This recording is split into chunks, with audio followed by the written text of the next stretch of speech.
Hello, and welcome to this Analyst Angle. I'm Bob LaLiberte, Principal Analyst for theCUBE Research. Today, I'm joined by Pankaj Patel, co-founder and CEO of Nile. And today we're going to discuss Zero Trust and Campus Networks. So welcome, Pankaj. Thank you, Bob. So great to have you on. And certainly security is top of mind for pretty much every organization, given the evolving threat landscape, the expanded attack surface with all these distributed environments. And it's certainly a big change from the days when we had the castle and moat, right? Where all the apps were in the data center and we just put the security around the outside in the moat to protect it. I'm curious, when did you realize that the traditional perimeter-based network security model was no longer adequate? And what were some of the drivers behind you bringing out Nile's campus zero trust model?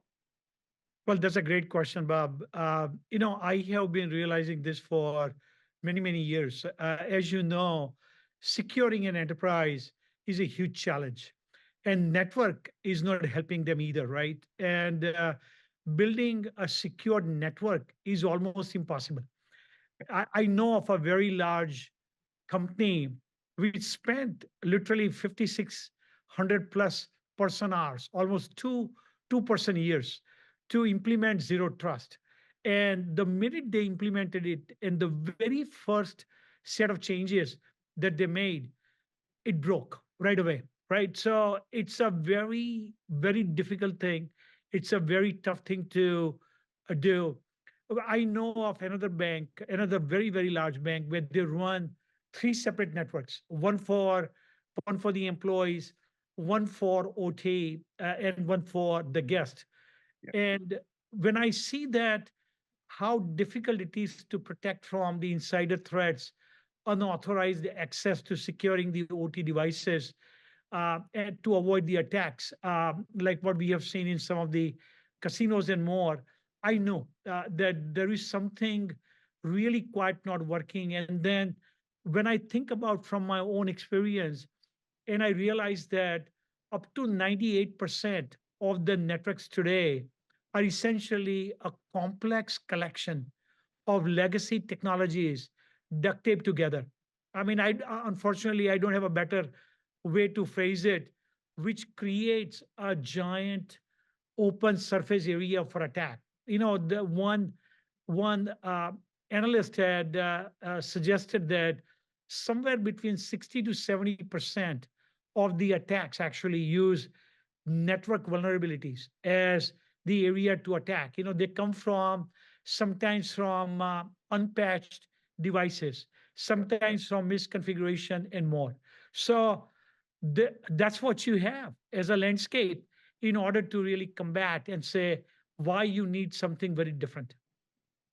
Yeah, you know what? I couldn't agree more. And the big issue is that once you get past that moat in a lot of these, you have access to the kingdom.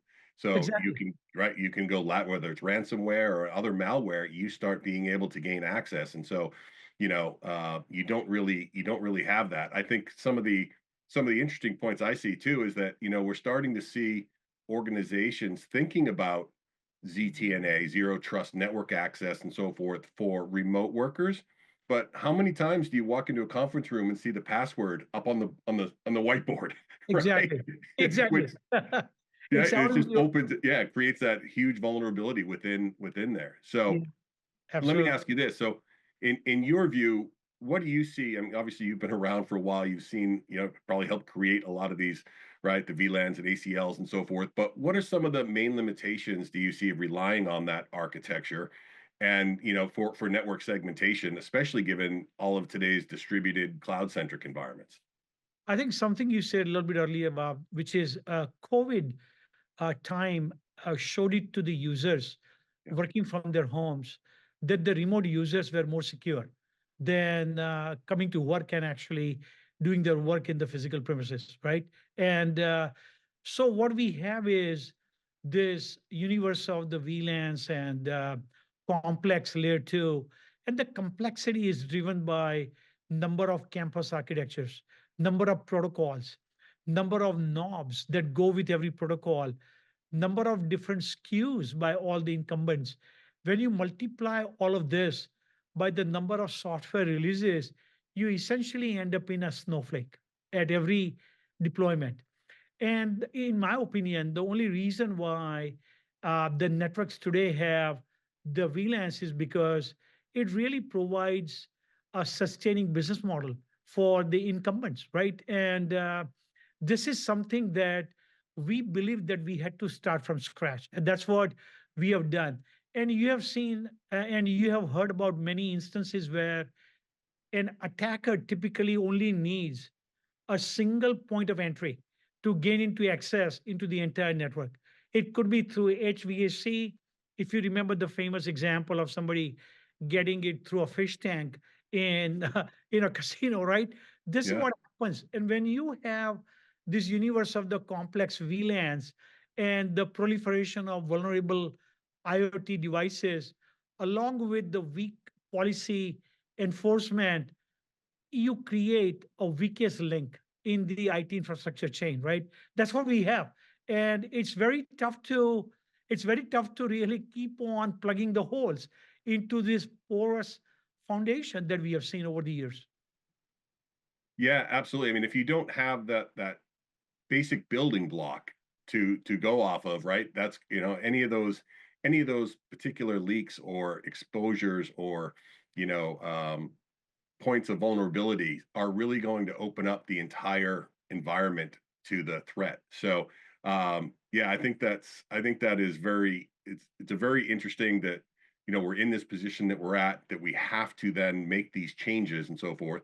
And I think that's probably part and parcel, if I remember correctly, not too long ago, you had a recent announcement about your Nile Access service and added some security capabilities.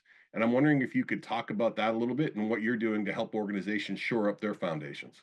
Absolutely. So, Bob, we recently announced Nile Trust Service. It's a completely new approach to delivering the campus zero trust security to the enterprises at large who have struggled to implement it mainly because of the complexity. And it's not just complexity, it requires a lot of skill set. It's also very expensive, right? This is the reason why you hear from Gartner that from their clientele, only 5% or less than that number have truly implemented Campus Zero Trust. Yeah. Shockingly, a very small number. So today, every single Nile Access service customer has now access to already built-in security features that actually natively protect the organizations against the lateral movement attacks like ransomware. That's what we have done. And along with this, we also announced partnerships with three of the largest and most strategic SASE vendors: Microsoft, Palo Alto Networks, and Zscaler. And the combination of what we provide as part of the Campus Zero Trust, along with the Zero Trust delivered by the SASE vendors, it truly provides a universal Zero Trust for the enterprises at large, all the way from user and devices all the way to internet. And that's what we have provided. And this is it's a very unique approach. It's a very different approach. And this is where we really uh, we really address this age-old problem of the VLANs and the legacy networks, how they are built on these old architectures of the VLANs layer 2, where we don't have to worry about relying on the broadcast and multicast and other mechanisms, right? Where we end up in having all these issues. So this is where we bring in the principles of zero trust, and I can talk a little bit more about what those principles are. Got it. Yeah, no, that makes a lot of sense. I really like the fact that you've brought in and you've partnered. I've often said lately, IT, it takes an ecosystem to deliver solutions these days. There's so much complexity, and bringing in Zscaler, Palo, and Microsoft certainly, not only does it bring some of the world-class leaders and SSE and SASE, but it also provides the opportunity to have a common experience across, Absolutely. whether you're working remotely or whether you're accessing from in the office and so forth. And that's always been a big issue, right? At first, it was how do you get the same experience when you're working remote? And now it's about, as people are trying to come back into the office, now it's how do you make sure again they have the same experience when they're back in Absolutely. the office. So I like the fact that you've been able to partner with that. I do believe that ecosystem approach is the way to go because it's impossible for any one company to do absolutely everything. So Absolutely. pulling together tightly integrated solutions that allow, I always like to refer to it as that centralized policy and distributed enforcement, right? Regardless of where that is, on-prem, at the home, et cetera, is the way to go. So Absolutely. another question I wanted to ask you is that, it seems like with the zero trust and what you're doing, having that ability to provide uh, that granular, virtually like segment of one isolation that again has that centralized policy that's enforced across on premises and cloud. How does that enable more cohesive, unified zero trust for your customers? So, Bob, first and foremost, as I mentioned earlier, you need a secure infrastructure to start, right? This is where we were pretty fortunate to start from scratch and from the clean sheet of paper, right? So our approach was to build a network using new and improved zero trust principles, right? So you have to plug holes before you build anything meaningful, right? That by the way has to start from day one, which is what we did, right? This is not about asking customers to duct tape a solution together and then layer all kinds of security solutions. And I know of one very large customer who has over 110 solutions patchwork together. Think about it. Like, what complexity that will lend itself to, right? So our zero trust principle, to your point, we isolate every user and every device into a segment of one by design. There are no layer two, once again, issues tied to broadcast, multicast, and the ransomware that move laterally. And this is, by the way, a giant shift, honestly. And when you translate this into a simple math, essentially a segment of one equals a blast radius of one, right? That's what we are giving. And this is a segment of one is very important. It's a big key because as you can imagine, this is the difference between one small problem or being able to isolate the problem versus something which becomes the headline news. And we all know, and we all hear about the headline news from time to time. I can cite one example where one of our customers had the employee take a vacation to Hawaii, and the employee came back with the infected virus. And Yeah. when their employee brought the laptop back in, thanks to Nile service that they had deployed, we were able to isolate their laptop right away.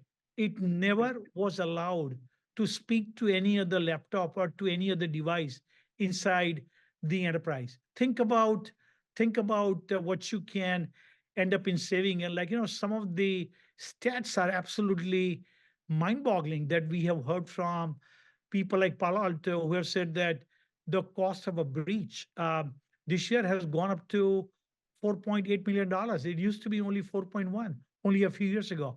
So at the end of the day, it's both about bringing the security advantage, but also there is a giant business advantage that we are bringing with what we are bringing to the market. Yeah, absolutely. And I think that concept of that microsegmentation and a network of one, blast radius of one is definitely cool indeed. Because if you think about it, even if it was that, like we said, that the famous casino with the when it went in through the fish tank thermometer, right? Worst it could have done is messed with the thermometer reading, but that's it, Exactly. and not led to a massive loss for organizations. So having that level of segmentation is really going to be interesting. One of the things I mentioned, I really like the fact that you have these partnerships in the ecosystem, but I'm wondering if you can talk just a little bit about how seamless the policy enforcement is across on-premises and also the cloud-based security solutions and how that works for organizations.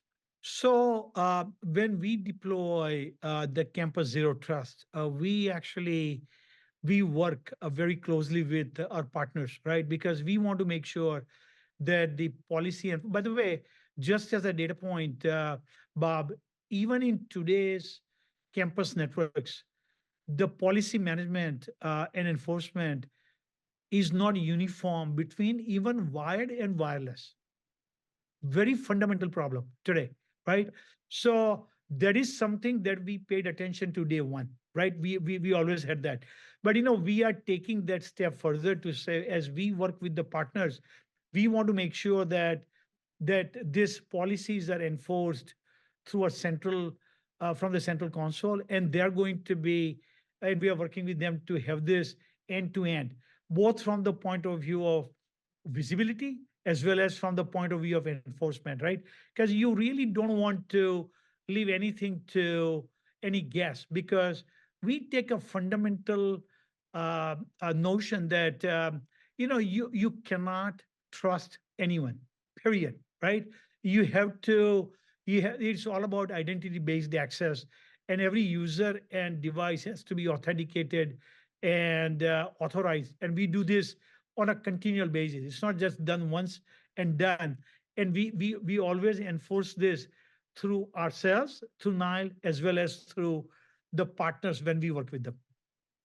Yeah, absolutely. I think, that fundamental shift of trust but verify, moving to never trust and always verify, is how Absolutely. I like to think about zero trust. And what you just described is that exactly to that point. So that, understand that, very cool as well. Curious about what you're seeing from your customers. I know this wasn't announced that long ago, maybe a few weeks ago, but I'm just curious what you've heard from some of your early customers that might have been testing all of the microsegmentation, some of the behavioral analytics features that you have in there, and how it's potentially helped them, with that, provide that secure foundation. So we have some early customers who have been using it and testing it, and the ones who have been testing it, they absolutely love it.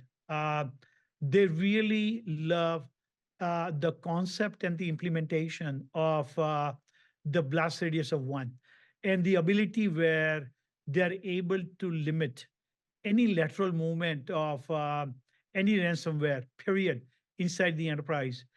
I can give you a data point, Bob, that we recently had a couple of weeks ago. We had a customer advisory board meeting, and we have a decent number of customers, some very big names, by the way, some of the Fortune 50 and Fortune 100 company names, along with some educational institutions. And some of them are using it, some of them are testing it. And when we presented and we discussed this a little bit more in detail, I have to say, they all were blown away.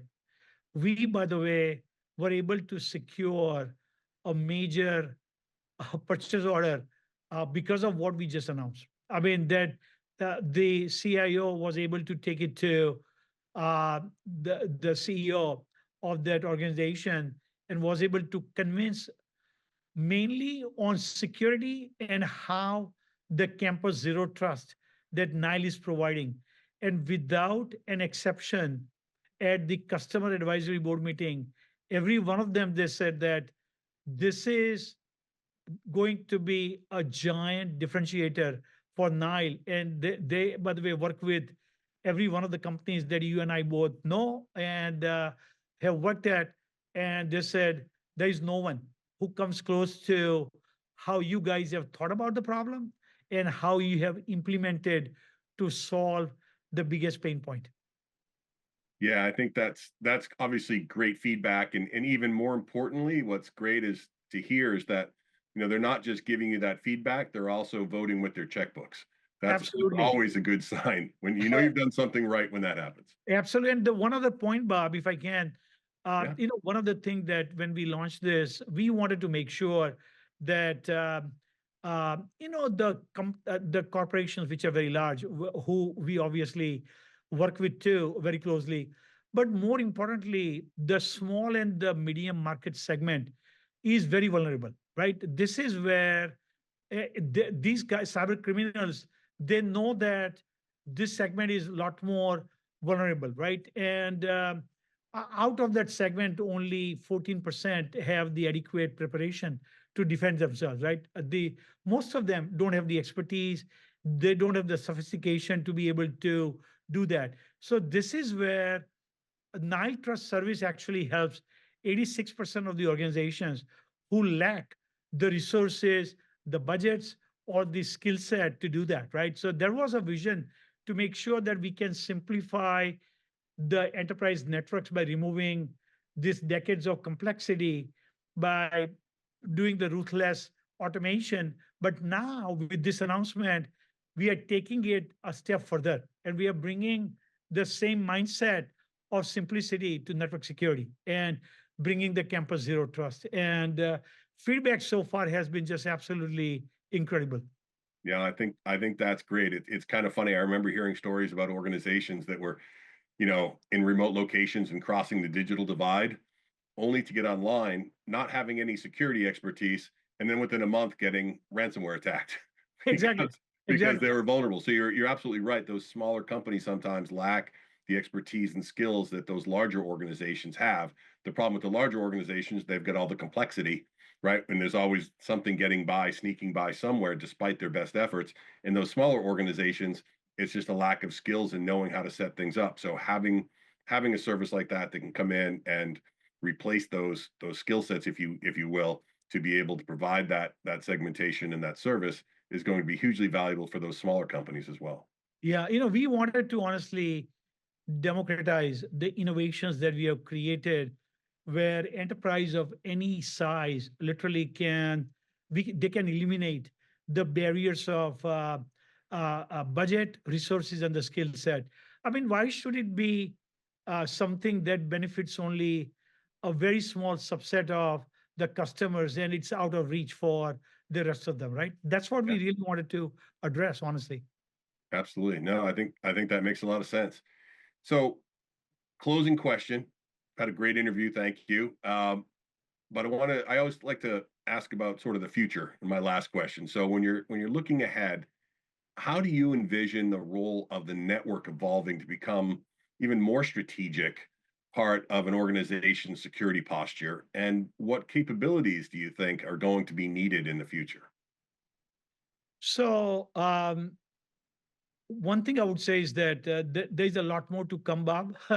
So we are just beginning. As you said today, every part of what we do on a daily basis is so dependent on the network availability and the network being there all the time and network being secure.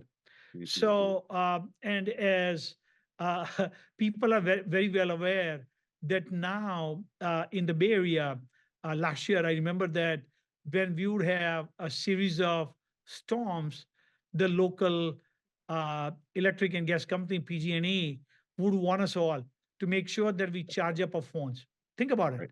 Yeah. Because they are so worried that people will lose the power. They know for sure that they want us not to lose our devices, right? Yep. That's how dependent we all have become for everything, not just for a trading floor or for a hospital, but everything, travel, classrooms, every single facet of our life is so critical. Think about a life where you are able to rely on the network where it simply does not go down. It's always available. And you never ever have to worry about, gee, am I going to have enough bandwidth to be able to do what I need to do?